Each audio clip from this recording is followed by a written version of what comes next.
Bang, tengah buat apa ni? Ha? Ni. Jangan tunjuk video ni dekat girlfriend hampa semua. Apa tu? Video apa? Video ni kita nak bagi tahu kita punya Nyonya 336 Karimi ni. Karimi, apa special ni? Karimi. Special ni kita menggunakan, tengok ni, bahan-bahan semula jadi yang banyak macam ni. Wah, memang kena masak lah man. Tak payah lama pun. Untuk nak hasilkan kita punya paste kari tu sangat-sangat senang saja. Kita dah siap sedia untuk hampa semua tau. Kita dah siap sedia macam pakai ni. perencah macam ni. Yes, kita... Oh, dia tak pakai powder? Yes, betul. Kita tak pakai powder. So, sekarang ni kita nak masukkan kita punya perencah ni. Special. Yes, kita masukkan perencah dan juga kita punya mi segera. Dah boleh siap. Kita ketuk. Ring. Dah boleh siap dah. Deng deng deng.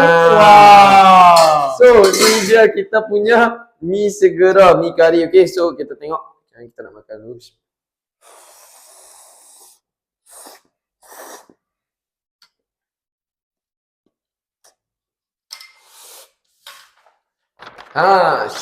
Jangan tunjuk video ni dekat girlfriend hampa semua, guys.